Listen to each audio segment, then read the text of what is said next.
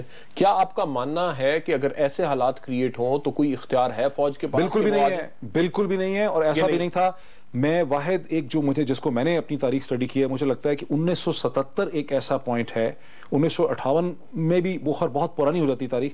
1977 میں ذوالفقار علی بھٹو صاحب نے ایسے حالات پیدا کر دیے تھے کہ فوج کا آنا ناگزیر ہو گیا تھا. بیکاز میں آپ سے وہ کیسے حالات ہوتے ہیں؟ دیکھیں، وہ ایک ایسے حالات تھے کہ الیکشن ہوئے تھے مارچ میں اور فوج آئی ہے جولائی میں. ان 4 مہینوں میں 1000 سے زیادہ لوگ جو ہیں ان آفیشلی، گورنمنٹ کے اپنے فگرز تھے کہ 350 تو آفیشل فگر تھا کہ پولیس کی فائرنگ سے، آرمی کی فائرنگ سے، رینجرز کی فائرنگ سے، ایف ایس ایف کی فائرنگ سے 350 آدمی کراچی، لاہور، اسلام آباد میں تو مر چکا تھا، اور ہزاروں لوگ جو ہے پاکستان میں زخمی ہو چکے تھے. ایک ایسی موومنٹ چل رہی تھی کہ حکومت اگر سول انریسٹ کریٹ ہو جائے ملک میں تو آپ کے خیال سے آئین کو اٹھا کے سائڈ پہ رکھ دیں اور فوج آ کے حکومت لے لے، پکڑ لے، باغ دوڑ سنبھال لے. دنیا میں کہیں پر بھی جس لیول کا کرائسس 1977 میں پاکستان میں کھڑا ہو گیا تھا، ابھی ایجپٹ میں ہم نے دیکھا ہے، جس لیول کا کرائسس کبھی کسی ملک میں اس لیول کا کرائسس ہوگا. اس کی تو تاریخ میں لوگ یہ بھی کہتے ہیں کہ سیٹلمنٹ بھی ہو گئی تھی.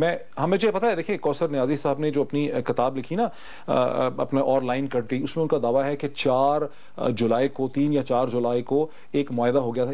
یہ کوئی کلیئر نہیں ہے کہ ایسا واقعی ہو گیا تھا، اور ملٹری ہوتا پہلے ڈیسائیڈ کر لیا. لیکن آپ یہ کہہ رہے ہیں کہ اگر فرض کرتے، کوثر نیازی صاحب کی بات کو رد کر دیتے ہیں، لیکن اگر حالات ایسے ہوں تو فوج کے پاس یہ کہیں سے اختیار آ جاتا ہے کہ وہ ملک کو ٹیک اوور کر لیں. دیکھیں بڑی سازی، اور وہ کہاں سے آتا ہے؟ دیکھیں خالی فوج کا، پاکستان کے سٹیک ہولڈر خالی فوج نہیں ہے، پاکستان کے 2 انٹرنیشنل سٹیک ہولڈرز بھی ہیں. اور مجھے تو خطرہ لگ رہا ہے کہ بابر، مجھے بڑے افسوس سے خطرہ لگ رہا ہے جس قسم کے پاکستان کے حالات جا رہے ہیں اور ہم جتنا صورتحال کو مس مینج کر رہے ہیں، یہاں کل انڈیا بھی سٹیک ہولڈر ہو جائے گا. ڈریں اس دن سے کہ پاکستان آرمی ایجپٹ کی آرمی کی طرح ایک انٹرنل سٹیبلائزیشن فورس بن جائے گی، جس طرح ایجپٹ کی آرمی جو کبھی اسرائیل کے خلاف لڑنا اس کا موٹو تھا، کیمپ ڈیوڈ کے ایکارڈ کے بعد وہ آج اسرائیل اور امریکہ کی سائڈ پہ کھڑی ہے، اپنے لوگوں کو مار رہی ہے. یہ اتنا خوفناک مومنٹ ہے ہسٹری کا جس کو ہم نے پاکستان میں ریئلائز نہیں کیا.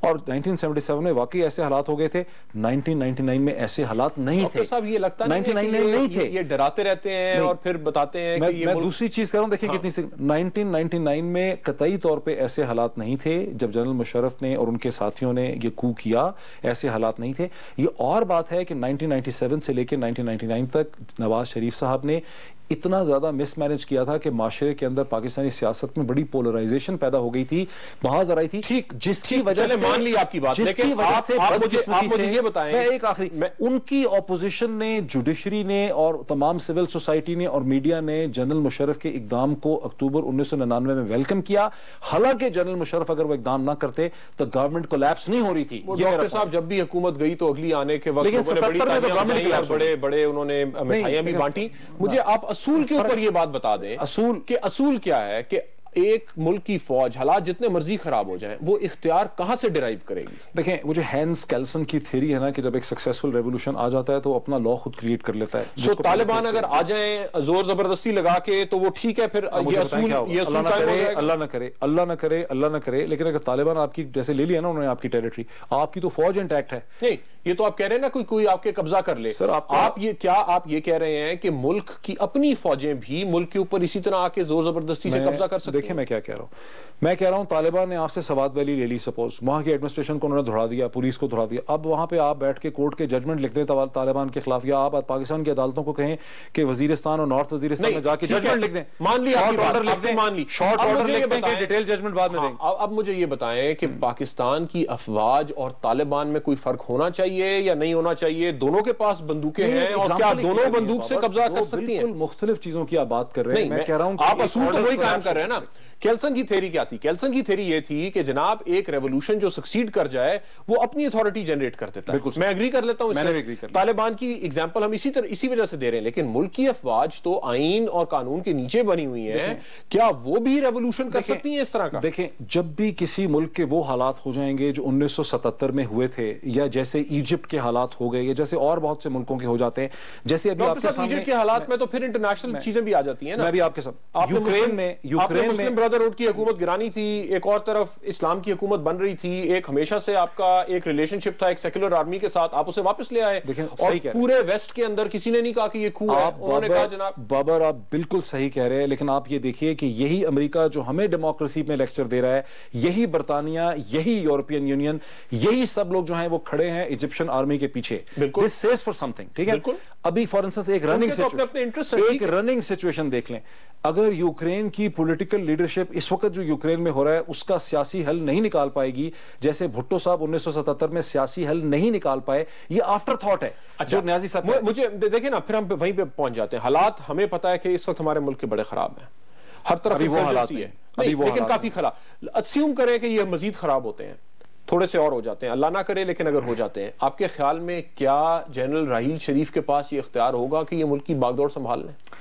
دیکھیں یہ تو بڑی ہائپوتھیٹیکل سچویشن نہیں، دیکھیں بلوچستان میں ایک انسرجنسی لگی ہوئی ہے، کراچی کا 33% لے لیا، کے پی کے اندر ایک کہانی ہو رہی ہے، فاٹا کے اندر ہو رہی ہے، اگر یہ حالات مزید میں اس کا جواب آپ کو پھر بریک کے بعد دیتا ہوں۔ ناظرین ایک بریک لے لیتے ہیں اور بریک کے بعد اس ڈسکشن کو اسی پوائنٹ سے جو بابر نے سوال اٹھایا کنٹینیو کرتے ہیں۔ ناظرین ویلکم بیک، وہیں سے ڈسکشن کو آگے بڑھاتے ہیں جہاں تک ہم پہنچے تھے۔ بابا جو آپ کا سوال ہے نا کہ بلوچستان میں اگر صورتحال خراب ہو جائے، آپ کہہ رہے ہیں بالکل ہی بلوچستان میں صورت، دیکھیں آلریڈی آپ کی کیا صورتحال ہے بلوچستان میں، آپ نے پیراملٹریز کے حوالے کیا ہوا ہے، پیراملٹریز کے ذریعے آپ اس کو کنٹرول کر رہے ہیں، کراچی شہر میں آپ کے حالات بہت خراب ہیں، آپ پیراملٹریز کے ذریعے آپریشن کر رہے ہیں، اگر خدا نہ خواستہ دو متحارب گروپس کے درمیان کراچی میں بہت زیادہ وائلنس ہوگی، آپ کو آرمی بلانی پڑے گی، پیراملٹریز کو کنٹرول نہیں کر سکے گی، تو آپ شہروں میں اور صوبوں میں، اور بلوچستان میں بھی یہ ہو سکتا ہے، آپ شہروں میں اور صوبوں کو جو ملکوں اور فوج کے حوالے کر دیتے ہیں، فوج یہ سوچنے لگ جاتی ہے صورتحال میں کہ اس کے پاس سلوشن ہے، اور لوگ بھی اس کو کہنے لگ جاتے ہیں۔ اگر آپ پچھلے بھی سارے ایپیزوڈ یاد کر لیں تو ایسے صحیح غلط کا بتا دینا۔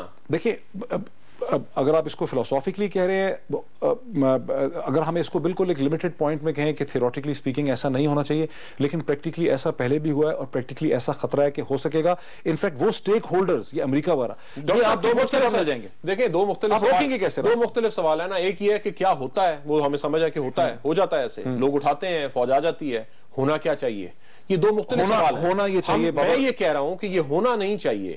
دیکھیے فرید زکریا نے کتاب لکھی اس زمانے میں جب مشرف صاحب تھے، اور ان کے سپورٹرز نے بڑا اس کے اوپر وہ سب کو بتاتے ہوتے تھے، انہوں نے کہا جناب تعلیم ایک ملک میں کم ہو اور اگر معاشرت جو اس کی معاشیات ہیں وہ اگر کمزور ہو تو پھر ڈیموکریسی شموکریسی چلتی نہیں ہے وہاں پہ، اور لوگوں نے بڑا کہا کہ جناب یہ دیکھیں اس کا تھیسس ہے اور اس وجہ سے یہ پاکستان کے بھی حالات ایسے ہیں کہ یہاں پہ جمہوریت نہیں. میں یہ کہہ رہا ہوں کہ آدھا تیتر آدھا بٹیر نہیں چلے گا.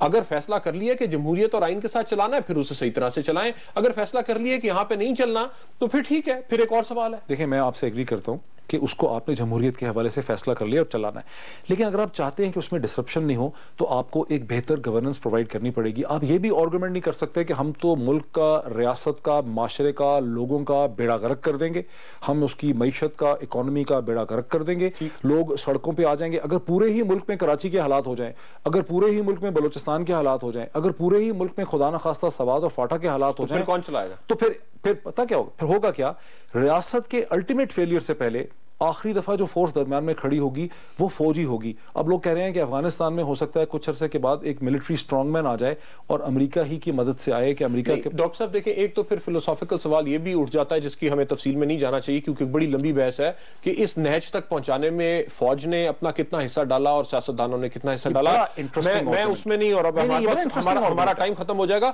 میں آپ سے یہ پوچھ رہا ہوں, اگر دو باتیں لوگ کہتے ہیں, یا فوج ڈائریکٹلی آ جاتی ہے کنٹرول کرتی ہے, یا بیہائنڈ دا کرٹنز کرتی ہے, کیونکہ ڈائریکٹلی رہ نہیں سکتے, حالات خراب ہونا شروع ہو جاتے ہیں, انہوں نے واپس جانا پڑتا ہے اور پیچھے پردے کے کنٹرول کرتے ہیں. پیچھے پردے کے کنٹرول کرتے ہیں کسی ایکٹر سے جو سامنے ہوتا ہے. ابھی تک لوگ الزام لگاتے تھے جناب پی ایم ایل این جو ہے یہ تو فوج کی بھی ٹیم ہے, زیاد صاحب نے بنایا, یہ الزام بہت پرانا ہے, ہو گیا نا, بہت پرانا ہے. اس سے پہلے اور اس وقت فوج اور پی ایم ایل این ایک سائیڈ پہ ہوتے تھے, یا پی ایم ایل ایک سائیڈ پہ ہوتے تھے, اور پی پی پی یہ لوگ 1993 تک کی بات ہے, اس کے بعد سے ایک آزاد پارٹی بن گئی. اب فوج کس کے ساتھ, کون سا ایکٹر سامنے ہوگا؟ ہم نے دیکھا کہ جماعت اسلامی کے ساتھ حالات خراب ہو گئے, وہ کہتے ہیں کہ ان کے مرے ہوئے بہت سے سوال اس میں آگے ہیں, میں اس پہ پک کرنا چاہتا ہوں. مجھے یہ بتائیں کہ پولیٹیکل ایکٹر کو کس کے ساتھ لے کے چلیں؟ دیکھیں مشرف کے ٹرائل کے اندر سینٹرل اسمپشن وہ ہے جو آپ نے اپنے اس آرگومنٹ میں کہی ہے, وہ یہ کہ سیاستدان فیل نہیں ہوتے ہیں, فوج ان کو فیل کر دیتی ہے. فوج حالات کو ایسے بیٹھی بھی ہوتی ہے, موقع کے انتظار میں ہوتی ہے, اور وہ آ کے مارشل لا یا انٹرونشن جو ہے وہ لگا دیتی. یہ بات پارشلی ٹرو ہے کہ واقعی انفارچونیٹلی ایسا ہوتا رہا ہے اور ایسا ہوا بھی ہے, لیکن مشرف کے ٹرائل میں سینٹرل اسمپشن یہ ہو گئی ہے. اسی لیے میاں صاحب کی کوشش یہ ہے کہ 1999 تک بات نہ جائے, وہ ٹرائل کو نہیں کھولنا چاہتے, بیکاز اگر اس ٹرائل کو آپ کھولتے تو پھر بہت سی ایویڈنس ایسے بھی آتی کہ حکومت نے 1997 1999 تک چیزوں کو ایسا مس مینج کیا کہ حکومت کی اپوزیشن نے, سول سوسائٹی نے, میڈیا نے اور عدلیہ نے ویلکم کر دیا. ظفر علی شاہ یہی تو لکھا ہوا ہے, اسی لیے 1999 تک نہیں جاتے. اور اسی لیے میں یہ کہتا ہوں کہ اگر ہم اس کا راستہ روکنا چاہتے ہیں, اس مسئلے کو ختم کرنا چاہتے ہیں, تو ہم سب کو اپنی اپنی غلطیوں کا اعتراف کرنا پڑے گا. یہ تو کرنا پڑے گا ڈاکٹر صاحب, لیکن 1999 میں اگر آپ نے مس مینج بھی کیا فوجی اختیار, دیکھیے اگر آپ جمہوریت کے کانٹیکسٹ میں بات کریں گے, آئین کی چار دیواری کے کانٹیکسٹ میں بات کریں گے, پھر تو مس مینج بھی کیا تو آپ یہ نہیں کہہ سکتے اس وجہ سے ہمارا اختیار بن گیا کہ ہم آ کے. میں نے آپ سے پہلے ایگری کر لیا کہ 99 کے پیچھے جانے کا تو یہ ایشو ہی نہیں ہے. نہیں, میں نے آپ سے پہلے ایگری کر لیا کہ 1999 میں 1977 کی صورتحال نہیں تھی. جب اس پہ پوری بحث ہوگی اس میں سے میرے حساب سے یہی نقطہ نکلے گا کہ ایسی صورتحال نہیں تھی. میں ایکسپلین کرتا ہوں ویلکم کیوں کیا. جب ویلکم کو آپ جائیں گے تو وہ پولرائزیشن, وہ محاذ آرائی کی جو کیفیت حکومت نے پیدا کر دی تھی, اس کی وجہ سے بدقسمتی سے ڈاکٹر صاحب آج حالات ایک آدھ منٹ ہے, تھوڑا سا میں صرف یہ کلیئر کر دوں کہ پھر آپ بات اس میں کنکلوڈ کر دیجیے گا.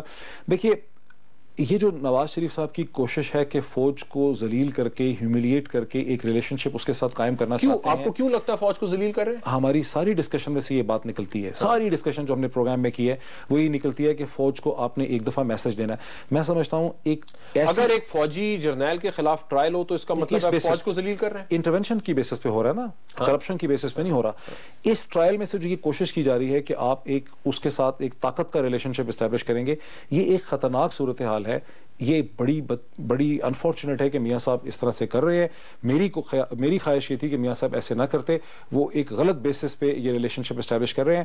فوج کے ہاتھ بندھے ہوئے ہیں, وہ ریئیکٹ نہیں کر سکتی. مشرف کو چاہے ہتھکڑی لگے, چاہے مشرف جیل میں جائے, فوج ریئیکٹ نہیں کر سکتی. نواز شریف صاحب معافی دے دیں گے, لیکن اس سے ایک غلط ریلیشن شپ ان کا قائم ہو رہا ہے فوج کے ساتھ, یہ غیر مناسب ہے. چلیں ڈاکٹر صاحب آپ ڈراتے رہے, میرا کنکلوژن خالی اتنا ہے کہ فوج کو برا محسوس نہیں کرنا چاہیے اگر اسے آپ یہ بات بات بتا رہے ہیں کہ آئین کا یہ دائرہ کار ہے اور اس دائرہ کار کے اندر ہیں، پہلی بات.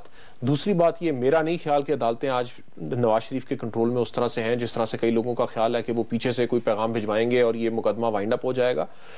سندھ ہائی کورٹ کی جس بینچ نے نواز شریف صاحب کی اپیل ریجیکٹ کی تھی اس کو مشرف صاحب نے پیغام دیا تھا، اس میں سرمد جلال عثمانی صاحب یہ وہ تمام جج صاحبان تھے جنہوں نے مشرف صاحب کے قانون اور ان کے ہاتھ پہ بیعت کی ہوئی تھی، جنہوں نے بیعت نہیں کی تھی، انہیں گھر بھجوا دیا گیا. کیا ہوا تھا؟ گھر چلے گئے، وہ گھر بھجوا دیا، مارا پیٹا، ذلیل کیا، قتل کیا. جو گھر چلا گیا اس سے کون نوکری کا چکر تھا، نوکری تھی. جو نوکری پیشہ جج رہ گئے تھے انہوں نے تو مشرف صاحب کے جب اس پی سی او کا آپ نے حلف اٹھایا ہوا ہے تو مشرف کے کیا الزام ہے 12 اکتوبر میں کہ نوکری بچا رہا تھا؟ نہیں، طاقت چاہتے تھے، ملک پہ قبضہ چاہتے تھے. جج صاحبان بھی صرف نوکری اور طاقت چاہتے تھے. نہیں تو کون جسٹیفائی کرتا ہے جو جج صاحبان نے کیا؟ تو ہماری تو پوری ہم تو خالی میں تو یہ کہہ رہا ہوں کہ جناب آج اگر سیدھے رستے پہ چل پڑے ہیں تو اب انہیں تو ڈرائے دھمکائے. انفارچونیٹلی یہ پتہ چلتا کہ جج صاحبان بھی انفلوئنس ہو جاتے ہیں صرف نوکری بچانے کے لیے. ہر بندہ ہو سکتا ہے، جج بھی ہو جاتے ہیں بیچ میں. نئی بحث چھڑ گئی ہے کہ یہ کورٹس آزاد ہیں کہ نہیں. میں نہیں سمجھتا کہ عدلیہ آزاد ہے، لیکن اب یہ ایک الگ بحث ہے. اس کو ایک پروگرام میں ہمیں باقاعدہ ڈسکشن ناظرین کرنی چاہیے. کیا پاکستان میں عدلیہ کبھی آزاد تھی 1 منٹ کے لیے بھی؟ لیکن آج کی ڈسکشن یہیں تک. بہت شکریہ.